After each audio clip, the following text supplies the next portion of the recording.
आप सभी का स्वागत है हमारे इस चैनल में।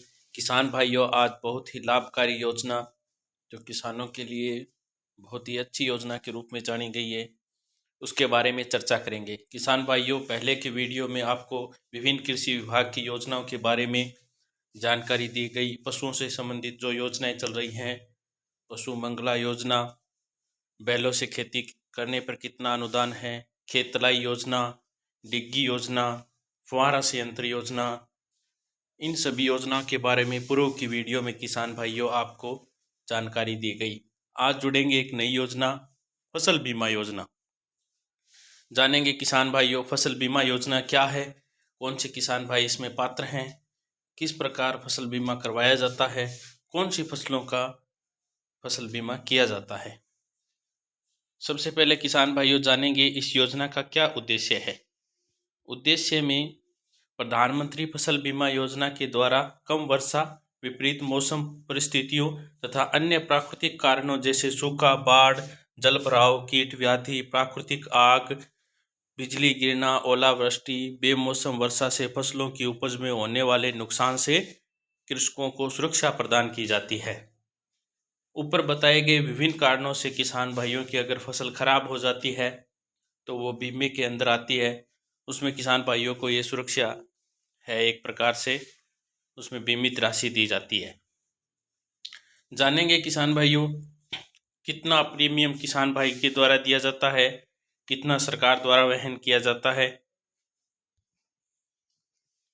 इसमें निर्धारित प्रीमियम फसलों का बीमा करवाने पर खरीफ मौसम हेतु बीमित राशि 2%, रबी मौसम हेतु 1.5%, उद्यानिकी फसलों के लिए 5%।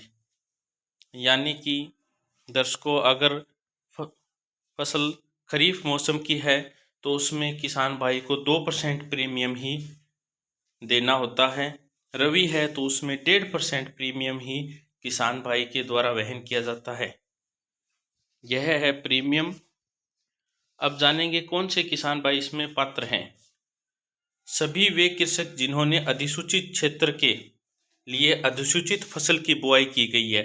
अधिसूचित क्षेत्र और अधिसूचित फसल से दर्शकों हमारा तात्पर्य यह है, वो फसल उस क्षेत्र के अंदर, सामान्य भाषा में समझें तो बड़े एरिया पर उगाई जा रही है।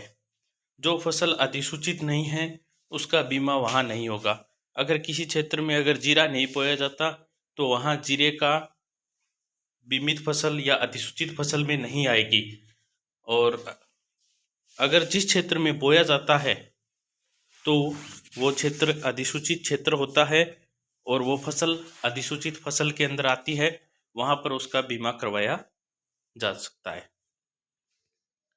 अब जानेंगे फसल बीमा के अंदर कौन से नुकसान होने पर उसको कवर किया जाता है। इसमें किसान भाइयों सबसे कब तक बीमा करवाया जा सकता है, क्या प्रक्रिया है, उसके बारे में जान लेते हैं। कृषि ऋण लेने वाले कृषकों के लिए योजना की अनिवार्यता कर दी गई है। यानी कि जिन किसान भाइयों के केसीसी बनी हुई है उनके बैंक खाते से अपने आप प्रीमियम काटा जाता है।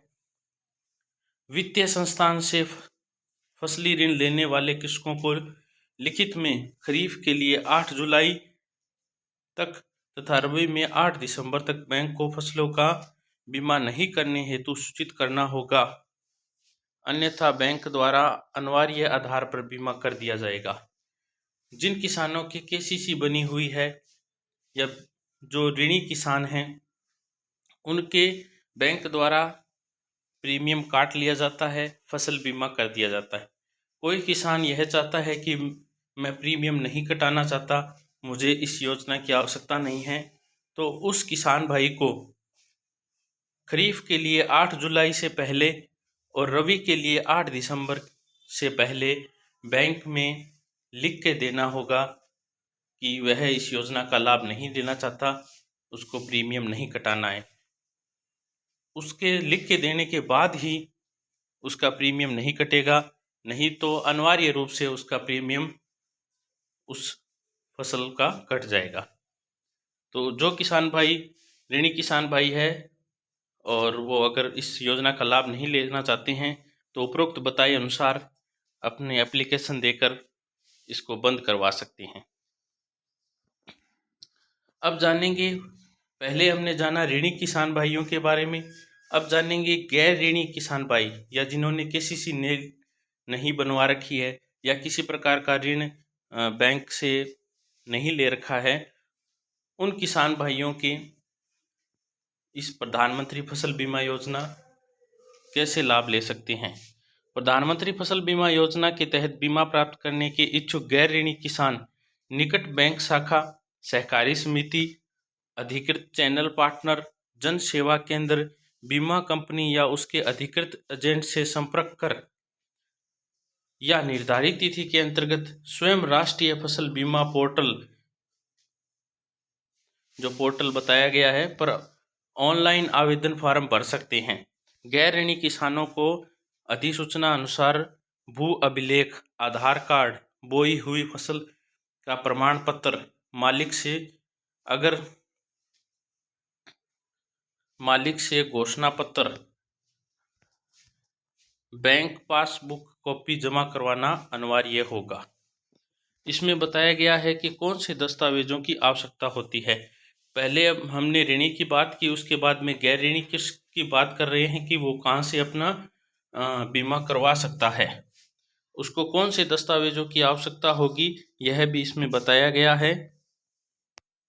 उसमें उनको बताया गया है कि अगर गैर ऋणी कृषक है तो भू अभिलेख यानी जमाबंदी, आधार कार्ड, बोई हुई फसल का प्रमाण पत्र, अगर कोई पट्टे पर लेकर अनुबंध पर खेती करता है और वो बीमा करवाना चाहता है तो उसको मालिक से, जिसका जमीन पर मालिकाना हक है, उससे घोषणा पत्र लेना होगा। यह है दस्तावेज। तो किसान भाइयों, इन दस्तावेजों को लेकर आप अपने इस फसल बीमा योजना का लाभ उठा सकते हैं। अब जानेंगे कौन से कवर जोखिम हैं। इनमें मुख्य रूप से जो फसल कटाई उपरांत नुकसान होता है उसको अपने देखेंगे। अगर किसी किसान भाई की फसल कटी है और उसको बीमा करवाया हुआ है तो उसमें क्या प्रावधान है, इसके बारे में हम सामान्य जानकारी प्राप्त करेंगे। यह प्रावधान ओलावृष्टि, चक्रवाती वर्षा और बेमौसम वर्षा होने की स्थिति में व्यक्तिगत आधार पर खेत में काटकर व फैलाकर छोटे गट्ठरों में बांधकर सुखाने हेतु रखी गई फसलों को फसल कटाई के पश्चात केवल 14 दिन के अधिकतम, यानी कि किसान भाई, अगर आपकी फसल का बीमा करवाया हुआ है और कटाई उपरांत वर्षा हो जाती है या ओलावृष्टि हो जाती है तो आप निर्धारित जो भी कंपनी वहाँ पर बीमा कंपनी है उसमें शिकायत दर्ज करवाकर अपनी फसल का बीमा ले सकते हैं। यह है किसान भाइयों फसल बीमा के बारे में सामान्य जानकारी। यह जानकारी फसल बीमा के जो साइट है उससे, कृषि विभाग की साइट है उससे लेकर आपसे साझा की गई है। तो ये सामान्य जानकारी है किसान भाइयों। इस प्रकार की अन्य योजना जानकारी के लिए हमारे साथ जुड़े रहें, सब्सक्राइब करें हमारे इस चैनल को। धन्यवाद किसान भाइयों।